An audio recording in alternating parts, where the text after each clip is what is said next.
السلام عليكم ورحمة الله وبركاته. حبايب قلبي من السهير عاملين ايه؟ طبعا الناس اللي عندي عارفة ان انا الفترة دي مضغوطة شوية وحاسة شوية مشاكل. يعني انا حاليا القناة مش انا اللي متحكمة فيها.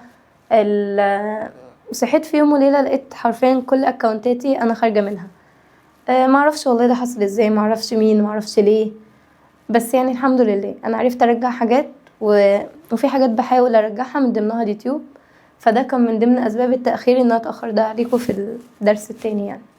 فانا باذن الله هنصور النهارده، هصور لكم يعني الدرس التاني، وهبتدي بقى ان انا اكمل على طول. بصوا، هاخد رايكم في حاجه بقى. انا حيرانه بين حاجتين. اول حاجه ان انا اكمل تصوير درس بدرس وفي الاخر اعمل لكم كذا مراجعه نهائيه. تاني حاجه ان انا اخلص واحده واحده واعمل عليها مراجعه وفي الاخر اعمل مراجعه نهائيه. فانتوا شوفوا اني احسن، مش عايزه حد يجيب لي اختيار تالت والنبي. يعني يا ده يا ده، يا اما ان انا هصور درس ورا درس ونخلص المنهج على طول واعمل كذا مراجعه نهائيه كبيره، يا اما هخلص كل وحده واعمل عليها مراجعه وفي الاخر خالص ابقى اعمل مراجعه نهائيه واحده مثلا ان احل فيها اهم الاسئله زي الترم اللي فات. فشوفوا ده معاكم وده معاكم وعرفوني. وبرده لو في حد عنده حل لموضوع القناه بتاعتي ده يعرفني. يعني انا المشكله عندي في الجيميل، فلو في حد بيفهم في الكلام دوت يا ريت يعرفني. وما علينا بقى، كل سنه وانتم طيبين وخلونا نبدا على طول. تاني درس يا سنه تالتة بيتكلم على حاجه اسمها سرعه معدل التفاعل الكيميائي او سرعه التفاعل الكيميائي. كل ما اصور ببقى بموت والله.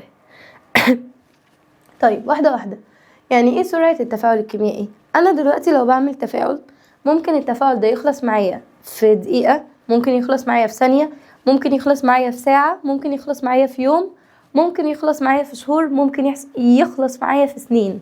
يعني ايه؟ يعني انا دلوقتي قال له انا عندي التفاعل الكيميائي. اول حاجه في تفاعلات سريعه جدا. يعني ايه تفاعلات سريعه؟ قال لي تفاعلات سريعه جدا اللي بتتم في وقت قصير، زي تفاعل الالعاب الناريه. واحنا في رمضان احنا حاليا ما عندناش اكتر من الالعاب الناريه. انزل هات اي صاروخ كده ولعه، في ثواني بيكون مفرقع. ده كده عمل ايه؟ عمل تفاعل كيميائي، طلع النواتج اللي هي الضوء والحراره والصوت اللي احنا بنسمعه ده كمان. يبقى خلاص التفاعل خلص في ثانيه. طب تاني تفاعل معايا، قال لي في تفاعلات بطيئه نسبيا، يعني بتاخد وقت شويه. قال لي زي تفاعل ايه؟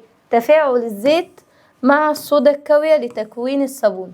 اكيد بتشوفوا الراجل اللي بيعدي ده، انا مش عارفه بيقولها ازاي، ايه؟ نشتري كيلو، ركزي معايا يا ست الكل، بواقي زيت السمك، بواقي انا بقول ايه؟ مينفعش اقول كده. ما علينا، بيشتري كيلو ب25 جنيه. هو بيعمل ايه بالزيت ده؟ بياخده، والله اعلم بقى، بس الطبيعي ان هو بياخده ويحط عليه حاجه اسمها صودا كاوية وبيسيبهم فترة. يعني الفترة دي ممكن تاخد حوالي اسبوع او حاجة، ويبتدي يتكون معاه الصابون. يحط عليه بقى اي ريحة وخلاص احنا كده بقى عندنا صابون. طيب تالت تفاعل التفاعلات البطيئة جدا. قال لي دي محتاجة شهور، زي صدى الحديد. يعني ايه؟ انا دلوقتي جايبة حديد، مسمار مثلا. بعد ما عملت المسمار دوت، مش في تاني يوم هيصدي، لا، هياخد وقت، ممكن ياخد شهور. يبقى دي تفاعلات مالها بطيئة جدا. اخر حاجة تفاعلات بطيئة جدا جدا بتحتاج ملايين السنين، زي تكون النفط في باطن الارض. يعني ايه؟ حد يعرف النفط اللي احنا بنستخدمه ده جه منين؟ النفط اللي احنا بنستخدمه جه من كائنات بحرية ماتت من ملايين السنين. يعني ايه اللي حصل؟ كل الفكرة ان كان فيه شوية اسماك، شوية حيوانات زمان خالص بقى قبل الانسان اصلا ما يتخلق، بقولك من ملايين السنين، عايشة وماتت واتدفنت. خلاص هي لو اتدفنت شهر والتاني هلاقي عظم، صح؟ طب دي اتدفنت وعدى عليها سنة واتنين وتلاتة، عدى ملايين السنين، بتيجي نحفر ما بنلاقيش عظم. امال بنلاقي ايه؟ بنلاقي سائل كده. ايه السائل ده؟ اللي هو البترول، اللي هو النفط. فدي اخدت قد ايه؟ اخدت ملايين السنين. طيب دلوقتي بقى عايزين نكمل ايه هو سرعة التفاعل الكيميائي. احنا كل اللي عرفناه سنة تالتة ان في تفاعلات بتاخد وقت وفي تفاعلات بتخلص على طول، وقلنا الوقت ده متفاوت. طيب يعني ايه بقى سرعة التفاعل الكيميائي؟ قال لي اول حاجة انا بقيس تركيز المتفاعلات او النواتج بحاجة اسمها مول لكل لتر. يعني ايه الكلام ده؟ يعني لو انا مثلا معايا عايزة اقيس سائل، حجم سائل، بقول لتر، صح؟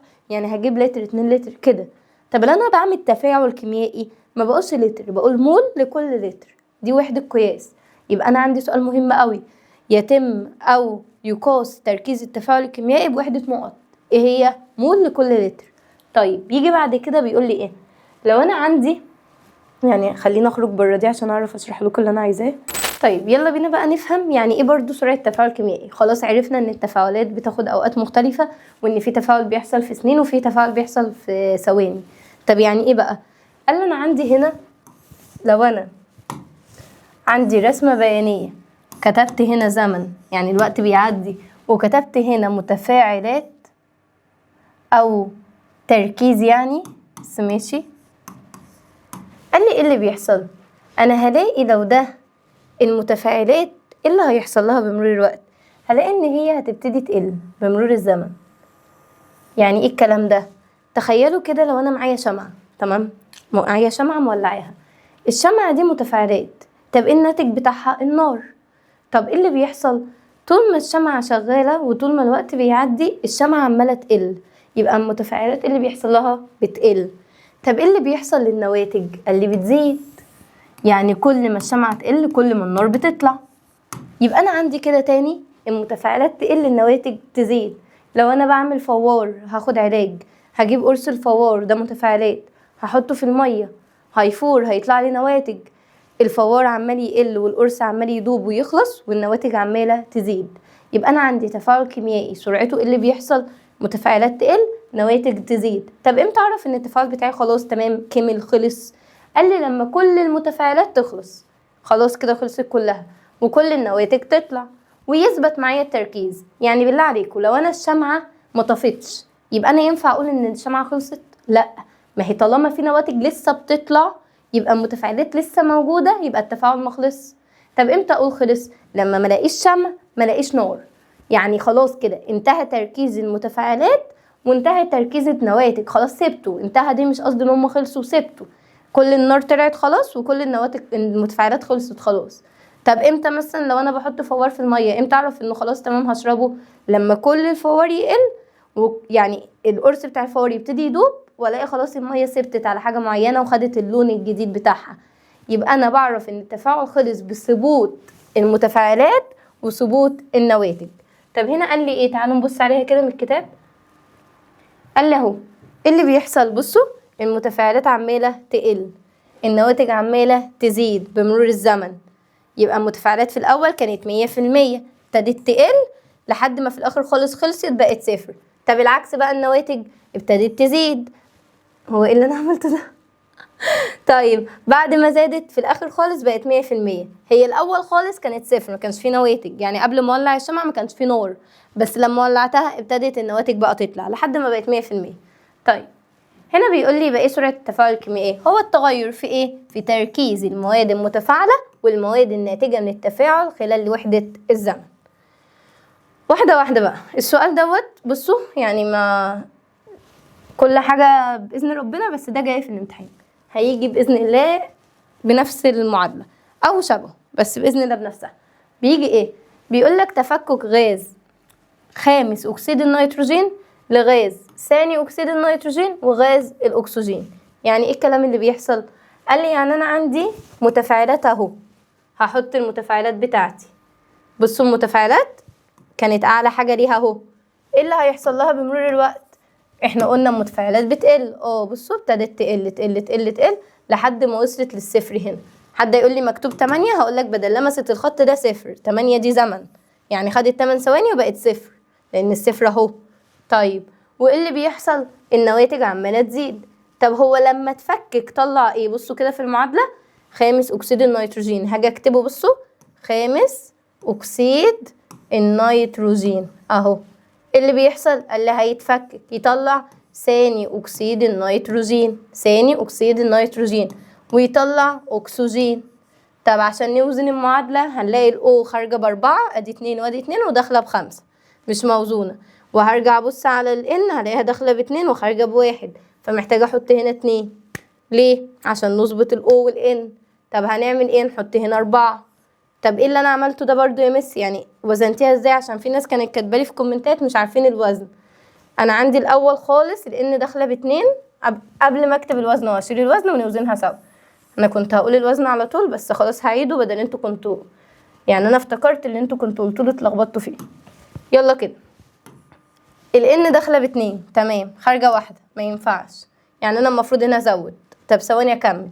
الاو داخله بخمسة، خارجه هنا اتنين وهنا اتنين، برضو مش مظبوطه، يعني باربعة، فانا عايزه هنا بخمسة زي هنا. طب لو انا حطيت هنا اتنين مثلا، يعني نفترض اني كتبت هنا اتنين، هتبقى الان داخله باتنين وخارجه باتنين، تمام. الاو داخله بخمسة، بس هنا اتنين في اتنين باربعة واتنين ستة، مش هينفع، بقت هنا ستة وهنا اتنين، فاقوم حاطه هنا، وهنا خمسة ولا ايه، فاقوم حاطه هنا اتنين. يلا كده الان اتنين في اتنين باربعة. طب خارجه بكام؟ خارجه باتنين، لا ما ينفعش، يبقى انا محتاجه اخلي الاتنين دي كام؟ اربعة. يلا كده الان اتنين في اتنين باربعة، خارجه باربعة، تمام. الاو اتنين في خمسة بعشرة، تمام. تعالوا نشوف هنا، اتنين في اربعة بتمانية، يعني تمانية او، وهنا اتنين يبقى عشرة. يبقى تاني انا كل اللي بعمله في وزن المعادلة سنة تالتة بخلي الداخل قد اللي خارج.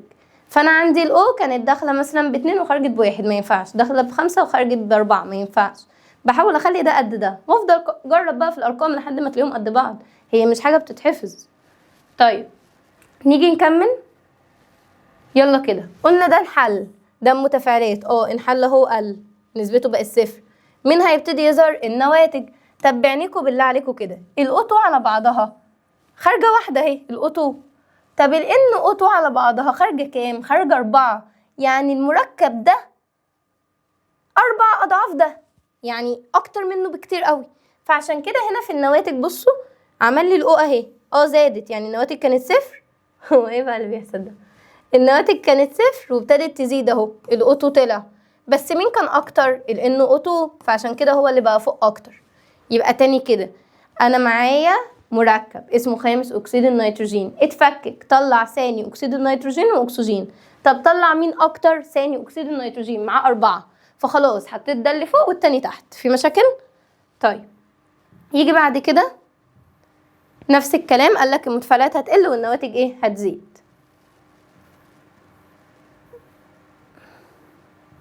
انا مش عايزه بقى الامثله دي، عشان ايه؟ عايزه اخش على طول على اللي بعده عشان الحق اخلص الدرس. ماشي. هنا بيقول لي اعرف منين ان التفاعل خلص او ان التفاعل شغال، ابتدى يعني يمشي معايا؟ لما المتفاعلات تقل والنواتج تزيد. زي ما قلت لكم، اعرف منين ان الشمعه دي اشتغلت؟ لما الاقي الشمعه ابتدت تسيح والنار ابتدت تطلع. اعرف منين ان الفوار ابتدى يدوب؟ لما الاقي الفوار ابتدى يقل واللون ابتدى يطلع. يبقى انا هنا بعرف منين ان التفاعل بيخلص؟ باختفاء احدى المواد المتفاعله او ظهور احدى المواد الناتجه. قال لي طيب انا عندي معدل او معادله بتاعه تفاعل هيدروكسيد الصوديوم وكبريتات النحاس، وعايزاكم تركزوا في المعادله دي. هيدروكسيد الصوديوم رمزه NaOH، المعادله دي مهمه قوي، زائد كبريتات النحاس CuSO4. فاكرين التبديله؟ يلا واحده واحده، ادي 1 2 1 2، الاول ياخد التاني والتاني ياخد الاول. طب يلا كده Na هتاخد مين؟ الSO4، فهكتب NaSO4. بس SO4 دي كبريتات، الناس اللي مذاكره التكافؤ هتعرف ان كبريتات اولها كاف ثنائي، يعني لما اجي اكتب تحت كل واحد تكافؤه، ده احادي وده ثنائي، فلما اعمل مقص هيبقى Na2 والSO4 هتاخد الواحد ما بيتكتبش، زائد هيدروكسيد النحاس. ايه هيدروكسيد النحاس اهو، مش احنا قلنا ده خد ده؟ مين اللي اتبقى؟ ادي 1 2 CuOH، هقوم كاتبه اهو CuOH. تعالوا نعمل التكافؤات، دوت كان ثنائي، الOH احادي، اعمل مقص، هيبقى هكتبها هنا بقى، خليها هنا تحتي اهو، CuOH باي 2، هياخد الاتنين بتاعتها. طيب هنا بيقول لي اعرف منين التفاعل خلص؟ والله الاول انا كنت حاطه الهيدروكسيد النحاس دوت عديم اللون، بس كبريتات النحاس كان لونه ازرق، فكان معايا الانبوبه كلها لونها ايه؟ ازرق. طب لما انا حطيتهم على بعض ايه اللي حصل؟ قال لي اتكون كبريتات الصوديوم وترسب هيدروكسيد النحاس. يعني ايه؟ يعني اللون الازرق ده هيختفي وهيبقى لونه شفاف كده، ابيض، لون الميه، وهلاقي اترسب حاجات زرقاء كده اتكلكعت مع بعضها كده، اللي هي عباره عن هيدروكسيد النحاس. يبقى تاني يا مس عشان ما نتلخبطش، انا احفظ ده ازاي؟ اعمل ايه؟ اذاكر ايه؟ كل اللي عليك احفظ لي اسامي. يعني ايه اسامي؟ يعني انا حطيت مين على مين؟ هيدروكسيد صوديوم زائد كبريتات نحاس. سيبك من المعادله، سيبك من اي حاجه انت تعرف تعملها. حطيت هيدروكسيد صوديوم وكبريتات نحاس، تعالوا نجرب نعمل المعادله سوا كده افهمك قصدي. هو انت بطلتي تطلعي ولا ايه؟ استنى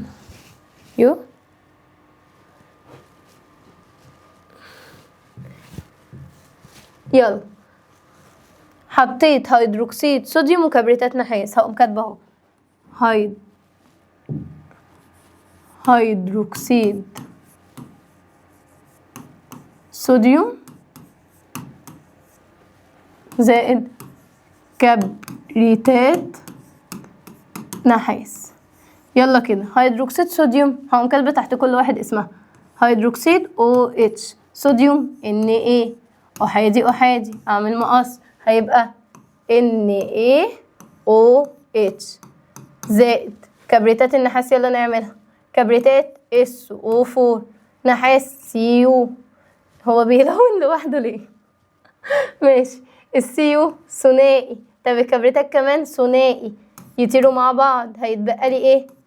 CuSO4. والله العظيم في حاجة غلط، بصوا. ماشي، هعمل السهم، هبدل ادي 1 2 1 2.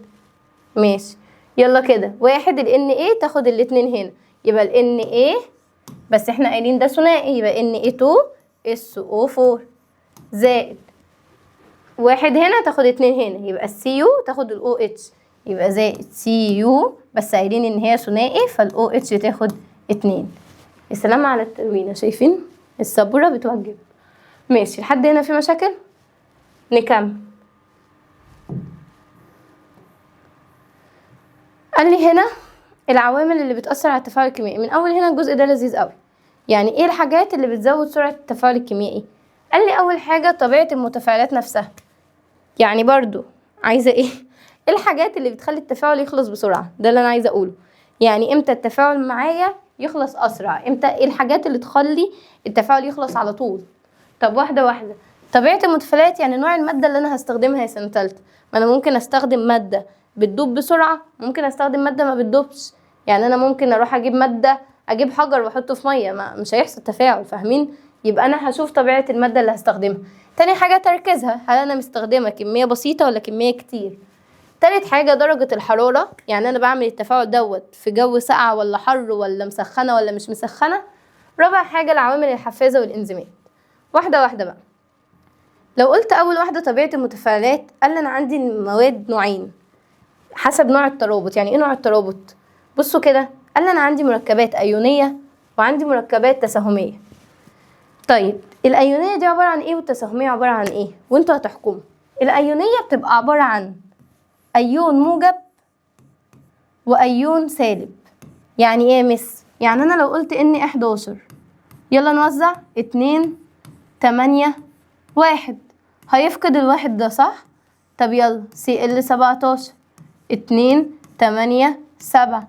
بالله عليكم لو حد متلخبط، ناسي التكافؤ، ناسي التوزيع، ناسي فلزات ولا فلزات، ناسي الكلام ده كله، يرجع لاول محاضرة انا منزلاها اللي هي الدرس الاول. طيب يلا كده، ده معاه 1 وده عايز 1، هيديهوله. اللي بيفقد بيبقى موجب واللي بيكتسب بيبقى سالب. فعملوا ايه؟ Na موجب فقد 1 اهو، بس الواحد ما بيتكتبش. Cl سالب اكتسب الواحد. دول كده عملوا مركب رابطة بتاعته ايونية، ايون موجب وايون سالب. طب التساهمية بتبقى عبارة عن ايه؟ مثلا 2 لفلز زي الاكسجين، ده O8 وده O8، ماشي؟ ولا بلاش ديت، خلينا في حاجة اسهل مثلا عشان ايه ما تتلخبطوش. مثلا الهيدروجين لفلز H1 و H1 لانه غاز. يلا كده، اول حاجة K1، طب ده كمان K1. طب هي K بتكتمل بكام؟ بتكتمل ب2، وهنا برضو بتكتمل ب2. حد يجي يقول لي يفقد الواحد، اقول لك مش هيبقى عنده رقم، ما ينفعش، هيكتسب 1 عشان هو معاه 1 ناقص له 1 ويبقى الكي بتاعته كامله. فهو عايز 1 وده كمان عايز 1، فيعملوا ايه؟ قال لي يعملوا تشارك تساهم، بمعنى انتي وصاحبتك في المدرسة رايحين على الله ان شاء الله، محدش فيكم عقلين، هي معاها قلم مثلا، والمدرس قال لكم والله لازم تحلوا دلوقتي، فهتعملوا ايه بالقلم ده؟ انا هكتب شويه وهي تكتب شويه، نمشي الدنيا، صح؟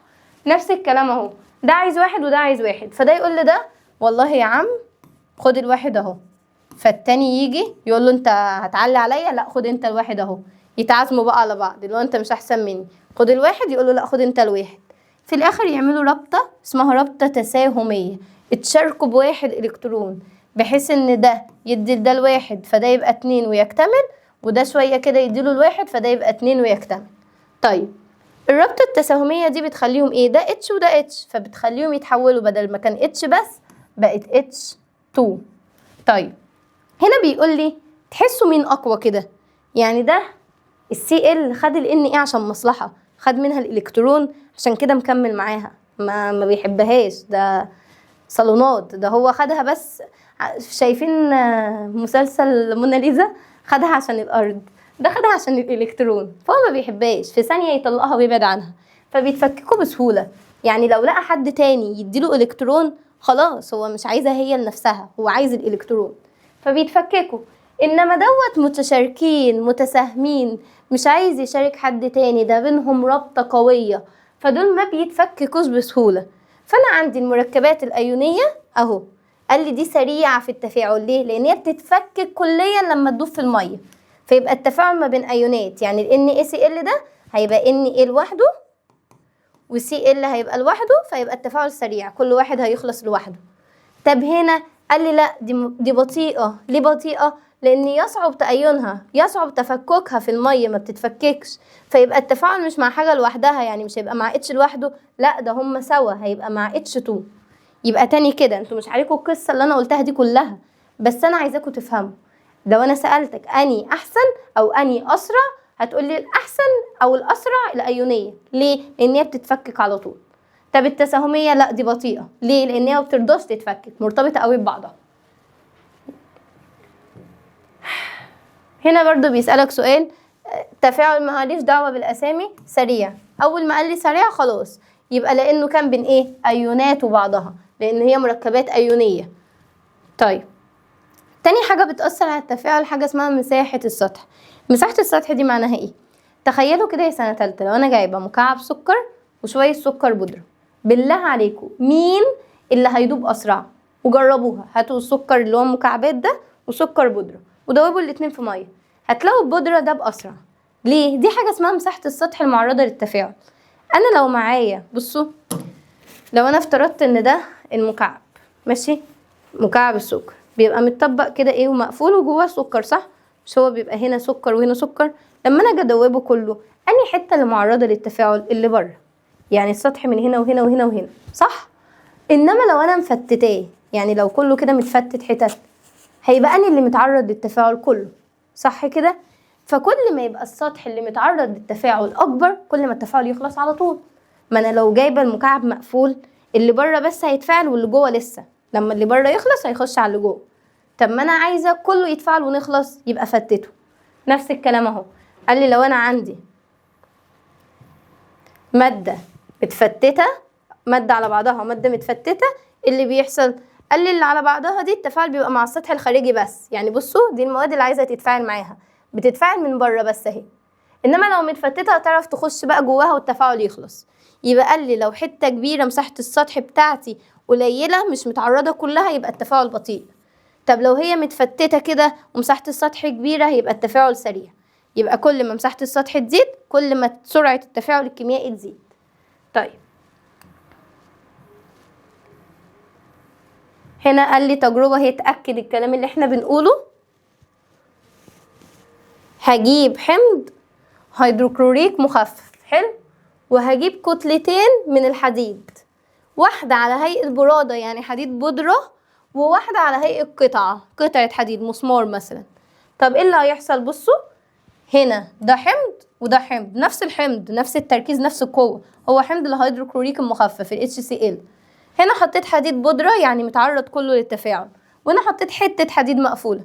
قال لي خلاص يبقى انا دي هتتفاعل اسرع من دي. طب اعرف منين؟ بصوا الدليل بتاعي، التفاعل ده المفروض بيطلع هيدروجين، هنا طلع هيدروجين وهنا هيطلع هيدروجين، الاتنين هيتفاعلوا، بس مين اكتر مين اسرع؟ قال لي البرودة. طب ايه عرفك؟ بصوا على السرنجة، شايفين حجم الهيدروجين واقف لحد 3 تقريبا اهو، او 2.5. طب بصوا هنا واقف لحد نص بس، ما كملش حتى 1. فانا عندي الهيدروجين هنا طلع اكتر من هنا واسرع. يبقى انا لو عملت التفاعلين الاتنين هيحصلوا، بس اني اسرع؟ اللي الحديد فيه برودة.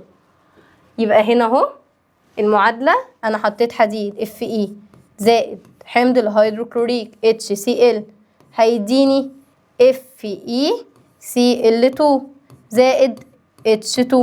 طب يلا نوزن المعادلة. Fe داخلة ب1 خارجة ب1، تمام. H داخلة 1 خارجة 2، احط هنا 2. H داخلة ب2 خارجة ب2، Cl داخلة ب2 وخارجة ب2، يبقى المعادلة موزونة. ماشي. تاني حاجة تركيز المتفاعلات. يعني ايه تركيز المتفاعلات؟ تركيز المتفاعلات معناها لو انا جايبة تركيز مخفف من المادة، ولو انا جايبة تركيز اقوى. عارفين فكرة ايه؟ لو انا مثلا جايبة حاجة بنضف بيها، احنا بنجيب حاجات ننضف بيها بقى الدهون والحاجات دي، بيبقى في حاجات مثلا خفيفة لو حطيتها مش هتنضف الحاجة، هتاخد وقت. وفي حاجة بجيبها خلاص تركيزها قوي فبتخلص بسرعة. نفس الكلام، كل ما التركيز يزيد كل ما سرعة التفاعل تبقى أسرع، نخلص أسرع. فهنا قال لي إيه؟ لو أنت ماشي في الشارع والشارع فاضي تبقى براحتك، صح؟ يعني أبقى ماشية براحتي كده، مفيش حد بيخبط فيا، مفيش تصادمات. بس لو ماشية في شارع زحمة ببقى متعرضة لحدوث تصادمات من كل ناحية. نفس الكلام اهو، قال لي لو أنا عندي مواد متفاعلة مفيش زحمة مفيش تركيز فالتفاعل بطيء، فين وفين لما بيخبطوا في بعض عشان يعملوا تفاعل. انما لو عندي متفاعلات كتيرة متركزة كل شوية يخبطوا في بعض فالتفاعل هيخلص بسرعة. والإجابة دي حرفيا هتقولوها على أي حاجة هتنفع. يعني إيه؟ لو أنا قلتلك زيادة التركيز ليه بيزود من سرعة التفاعل، احفظوا معايا الإجابة. هتقول بسبب زيادة عدد التصادمات وبالتالي زيادة سرعة التفاعل. يعني إيه؟ هزود تركيز يزيد التصادمات تزيد تفاعل، يعني التركيز زاد خبطوا في بعض أكتر التفاعل خلص بسرعة. خلاص؟ يجي هنا يقول لي تجربة اهو. بصوا بقى المرة دي عملنا ايه؟ جبنا مغنيسيوم في الحالتين، شريط مغنيسيوم هنا وهنا، وجبنا حمض. بس بصوا بقى الفرق، هنا حمض هيدروكلوريك مركز وهنا حمض هيدروكلوريك مخفف. طب ايه اللي حصل؟ المركز بصوا هتلاقوا لونه قوي اهو، والمخفف يعني اهدى منه شوية. بصوا التفاعل هنا طلع هيدروجين يمس اكتر من اللي هنا. ليه؟ عشان ده مركز ففي تصادمات اكتر، ده مخفف فمفيش تصادمات يعتبر قليلة. طب يلا نعمل المعادلة. MgHCl هيديني MgCl والاتش هتطلع لوحدها. نوزن المعادلة. الMg داخلة 1 خارجة 1، الاتش داخلة 1 خارجة 2، حط هنا 2، اتش داخلة 2 خارجة 2، Cl داخلة 2 وخارجة 2، المعادلة موزونة. طيب هنا برضو بيسألني ايه؟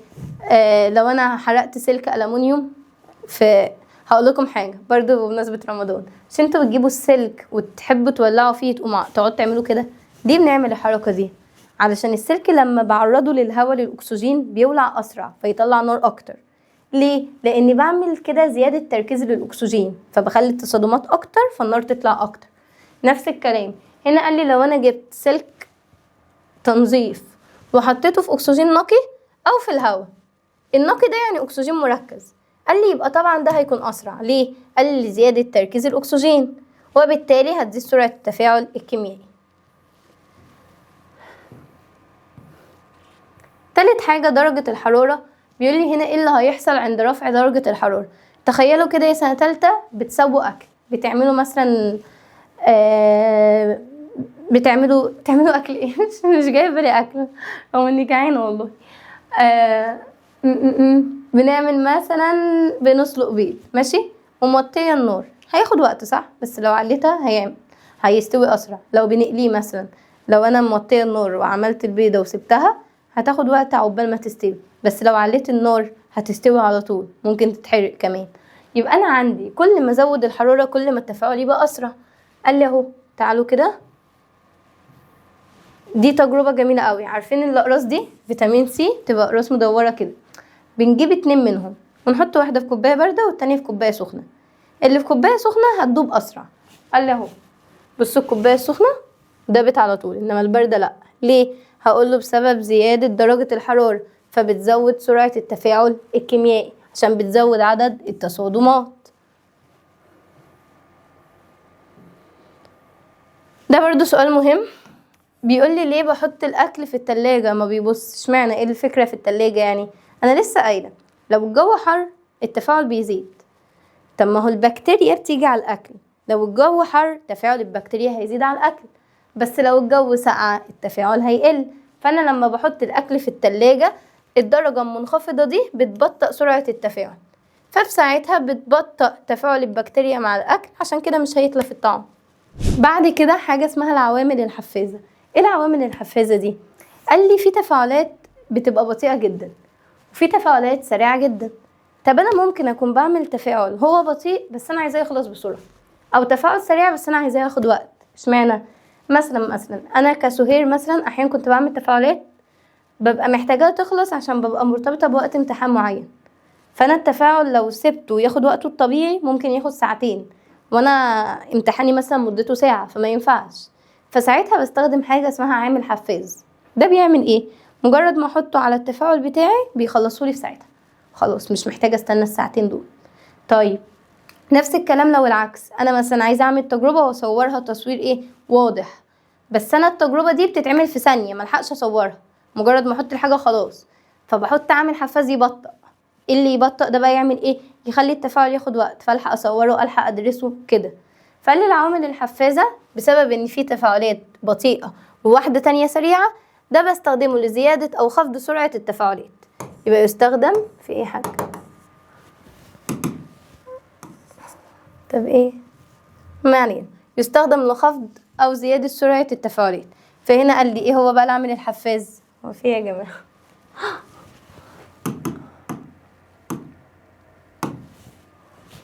ايه هو العامل الحفاز؟ قال لي ده مادة كيميائية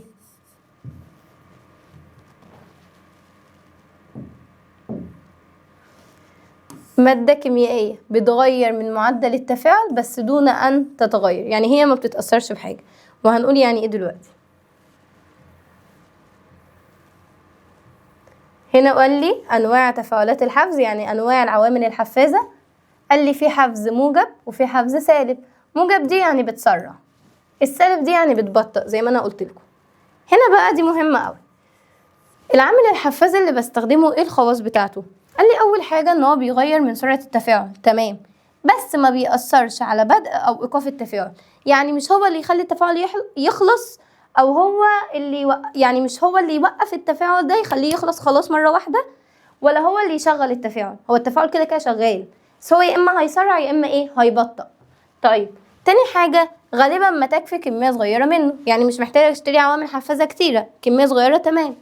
تالت حاجة قال لي بيرتبط أثناء التفاعل بالمواد المتفاعلة، بعد ما يخليها تسرع نفسها وتخلص بينفصل عنها بعد تكوين النواتج ويرجع هو زي ما كان. رابع حاجة بيقلل من الطاقة اللازمة لحدوث التفاعل، يعني لو أنا محتاجة أسخن مثلا على نار عالية قوي عشان أعمل التفاعل ده وأنا ما عنديش نار عالية، ممكن أستخدم نار عادية بس أحط عامل إيه حفاز فيقلل الطاقة، لأنه كده كده هيسرع مش محتاجة النار في حاجة. اخر حاجة لا يحدث له اي تغير كيميائي او نقص في كتلته. يعني انا كان في عامل حفاز بستخدمه بيبقى شبه الكبسولة كده، عارفين كبسولة العلاج شبهها بالظبط، فانا كنت بحطه في الحاجة اللي انا بعمل فيها التفاعل الكيميائي. يعني مثلا لو انا بعمل في دورة او في بيكر او في كوباية مثلا، فبحط الكبسولة دي، بعد ما التفاعل بيخلص انا بطلعها تاني زي ما هي، ولا كتلتها بتنقص ولا هي بتتغير ولا اي حاجة، ده ممكن استخدمها تاني كمان، يعني عادي بيبقى موجود زي ما هو. قال لي هنا اهو العامل الحفاز بصوا بيبقى موجود، ارتبط بالمادة المتفاعلة اهو، فضل مرتبط بيها لحد ما خلاص خلصت، قام طلع النواتج ورجع هو زي ما كان. بصوا زي ما دخل زي ما خرج. قال لي هنا دي تفاعل اهو، بيقول لي ايه؟ انا عندي مركب اسمه فوق اكسيد الهيدروجين H2O2 دوت، المفروض ان هو بيتفكك ويطلع اكسجين اهو. بصوا فين اهو بيطلع ميه واكسجين. طيب انا عشان اسيبه يتفكك هياخد وقت، فانا بحط عليه عامل حفاز اسمه ايه؟ اسمه ثاني اكسيد المنجنيز. اللي بيحصل بيتفكك بسرعه، والاقي الاكسجين طلع والميه اتكونت اهو. ده شكل فوق اكسيد الهيدروجين. بصوا لما حطيت ثاني اكسيد المنجنيز خلاص الاكسجين طلع في ثانيه، يبقى زود من سرعه التفاعل. مش عليكم المعادله بتاعته الحمد لله. اخر حاجه يعتبر حاجه اسمها الانزيمات. قال لي بيحتوي جسم الانسان على الاف من المواد الكيميائيه التي تقوم بنفس دور العوامل الحفازه في المعمل، ودي اسمها انزيمات. يعني انزيمات؟ قال لي مواد كيميائيه بينتجها جسم الكائن الحي تعمل كعوامل حفازه تزيد من سرعه التفاعلات. بيولوجي دي يعني تفاعلات جوه الكائن الحي، تفاعلات حيويه جواه. يعني ايه بقى يمثل الكلام الهندي ده؟ بصوا يا سنه ثالثه، احنا دلوقتي مثلا بناكل صح؟ انا لو مستنيه لو بقنا ده، انتوا عارفين ان البق بتاعنا او الفم فيه لعاب ميه كده صح؟ وعارفين ان لازمتها مثلا لو انا حطيت شيبسيهايه في بقي كده، مش لو انا حطيت شيبسيهايه في بقي كده هتدوب. مين اللي بيدوبها؟ محدش يقول لي الميه بس. لو انا استنيت على الميه بس تدوبها هتاخد وقت، ولو انا استنيت ان انا امضغ الاكل ويدوب لوحده هياخد وقت. ربنا خلق لي في قلب اللعاب ده حاجه اسمها انزيمات. بتعمل ايه؟ بتزود من سرعه تفكك المواد اللي بتخش الفم. فانا لما احط اكل يدوب على طول، يتندغ على طول، بيسهل عليا الهضم. نفس الكلام مثلا في التنفس، في انزيمات بتزود السرعه بتاعه خروج ثاني اكسيد الكربون ودخول الاكسجين. نفس الكلام في الحركه، في انزيمات بتحفز العضلات على الحركه. يبقى الانزيمات دي موجوده في جسمي عشان تساعدني اعمل العمليات بتاعتي، سواء هضم، تنفس، حركه، اي حاجه بنعملها. فقال لي بصوا دور التفاعلات يعني اللي بتحصل عندي في وجود الانزيمات بسرعه تفوق الاف او ملايين المرات في عدم وجودها. يعني لو ما كانش عندي انزيمات كان الهضم اللي بيخلص على طول بياخد بالكتير من 4 ل 6 ساعات، كان زمانه خد وقت كبير جدا. كان زمان ان انا امضغ حاجه دي تاخد وقت معايا كبير. يبقى الانزيمات دي ربنا خلقها لي نعمه كده. قال لي وكل انزيم بيكون ليه وظيفه محدده، والانزيم ممكن يعمل، ودي بتيجي كتير، عمله كامل يعني يخلص عمله مليون مره في الدقيقه. يعني احنا حرفيا بنتنفس كتير قوي، قال لك عادي، ده الانزيم بيشتغل مليون مره في الدقيقه، ما عندوش مشكله. طيب هنا بيقول لي هنستخدم كائن حي. اكيد مش هجيب انسان مثلا اخد منه الانزيم، بس هجيب بطاطا نبات، ما هي النبات ده كائن حي. فانا هجيب قطعه بطاطا اهو، وهجيب فوق اكسيد الهيدروجين اللي احنا لسه قايلينه من شويه، اللي هو بيتفكك ويطلع اكسجين وميه، وكنا استخدمنا عامل حفاز. طب خلاص اركن العامل حفاز بقى ونستخدم الانزيم من كائن حي. فجبنا حته بطاطا وحطيناها جوه ايه؟ فوق اكسيد الهيدروجين. هو الاول اهو كان برضو التفاعل بتاعه بطيء. بصوا لما حطينا البطاطا برضو ابتدى يتفكك ويطلع ايه؟ الاكسجين اهو. يبقى برضو زود من سرعه التفاعل. طب الانزيم اللي جوه البطاطا اسمه ايه؟ اسمه انزيم الاكسيديز. اسمه انزيم ايه؟ الاكسيديز. طيب دي خلاص بقى الملخص بتاع الدرس. في حاجه بس اسمها المحول الحفظ اقولها لكم عشان نبقى خلصنا، رغم ان انا في الطبيعي يعني الكلام ده اقول لكم قرايه، بس ايه مش مشكله عشان بتيجي برضو. يلا كده بيقول لي في حاجه اسمها المحول الحفظي. المحول الحفظي ده في العربيات الحديثه، مش المعفنه اللي عندنا دي، احنا عارفين ان العربيه لما بتيجي تطلع بيطلع منها دخان اسود كده صح؟ دي غازات ضاره جدا احنا مش عايزينها، ماشي؟ بيبقوا تقريبا 3 غازات ضاره، ثاني اكسيد النيتروجين، وثاني اكسيد الكبريت، وثاني اكسيد الكربون. ما علينا من اساميهم، هم 3 غازات ضارين بيطلعوا مع بعض كده من العربيات، فانا مش عايزاهم. فبعمل ايه؟ قال لي في عربيات بقى عملناها حديثه مركبين فيها حاجه اسمها محول حفظي. ده بيعمل ايه؟ بينقي الغازات دي قبل ما تطلع بره العربيه. فقال لي اهو، يبقى دي علبه معدنيه موجوده في السيارات الحديثه بتعالج الغازات الضاره اللي بتيجي من احتراق الوقود قبل طردها. طب التركيب بتاعها فيها 3 شعب، اشمعنى؟ عشان كل شعبه يعني تنقي غاز. مش انا قلت لكم هما 3 غازات، فهو 3 نواحي بحيث كل ناحيه تنقي غاز منهم. وعباره عن خلايا مصنوعه من خزف او سيراميك. يعني البتاعه نفسها، العلبه اللي معموله دي، الشعب بتاعتها معموله من حاجه شبه السيراميك كده. طيب تشبه خلايا شمع النحل، يعني بصوا بتبقى مفتحه كده تحسها متكسره. طيب ومطليه بطبقه رقيقه من عامل حفاز، حاجه تزود سرعه التفاعل، عشان انا عايزه ايه؟ الغاز بيطلع في ثانيه، فانا عايزه قبل ما يطلع حاجه تنضفه على طول، فلازم استخدم عامل حفاز. قال لي فبنحط عامل حفاز زي البلاتين او الايريديوم او البلاديوم، والتلاتة دول فلزات ثمينة، يعني البلاتين ده غالبا في سعر الذهب او اغلى، مش فاكرة بس هو غالي. المهم، ويتصل بأنبوب عشان يطرد الغازات بقى ايه لما تطلع، يعني بعد ما تتنقى. المهم الأهمية، قال له كل شعبة من الشعب بتعالج واحد من غازات الضر. طب بعد كده قال لي عشان نحد من التلوث البيئي. طب يلا بقى نفهم احنا ليه عملناها بالطريقة دي. أول حاجة قال لك العوامل الحفاز بتزود سرعة التفاعل. حلو. طب وتعمل ايه؟ بتعالج الغازات الضر. تمام، يبقى أنا استخدمت عامل حفاز عشان يزود سرعة التفاعل. طب الخلية عملتها سيراميك شبه شمع النحل، ليه عاملاها كده؟ ليه عاملاها بالمنظر ده؟ قال لي عشان ازود مساحة سطحها، مش عايزة اعملها مقفولة، عايزة يبقى كلها معرضة للتفاعل، يبقى لزيادة مساحة السطح المعرض للتفاعل عشان يحقق اكبر وفر في استخدام المعادن الثمينة، يعني التفاعل يبقى بيخلص بسرعة، فما احتاجش عوامل حفازة كتير، استخدم حاجة بسيطة منها. طيب اخر حاجه خالص في الدرس، استخدامات بيكربونات الصوديوم في حياتنا. بيكربونات الصوديوم دي تجيبوها من عند العطار، حاجه اسمها بيكربوناتو لونها ابيض كده. بنعمل بيها ايه بقى؟ قالك والله لو حطيتها في المكنسه مش هيطلع ريحه تراب، لو ورقه وقلم معايا ست الكل، لو حطيتها في سله الزباله مش هيطلع ريحه كريهه، لو حطيتها مع الفاصوليا او اللوبيا وهي بتتنقع مش هتعمل لك انتفاخ لما تاكلها. ممكن تلمعي بيها الفضة بتاعتك، الاستانلس عادي بتنضف المعادن. اخر حاجة ممكن تحطيها في الاماكن اللي فيها نمل والنمل مش هيطلع. يعني انتوا معاكم الشيف الشربيني تقريبا، او مش عارفة نصايح نادية السيد دي ولا مين. ماشي. ايه بقى، احنا خلصنا؟ ماشي، هقول ايه بقى. ماشي يا سنة تالتة، اشوفكم بقى باذن الله في الدرس الجاي، او قولوا لي بصوا احنا كده خلصنا الوحدة الاولى الحمد لله، يعني الف حمد وشكر لك يا رب، خلصنا الوحده الاولى. فشوفوا عايزين اراجع عليها بعدين اشرح الوحده الثانيه، ولا نخش على الثانيه ونبقى نراجع بعدين في الاخر خالص؟ فشوفوا قولوا لي، اكتبوا لي في الكومنتات وانا معاكم، واشوفكم بقى على خير الحصه الجايه. وبس كده، باي باي.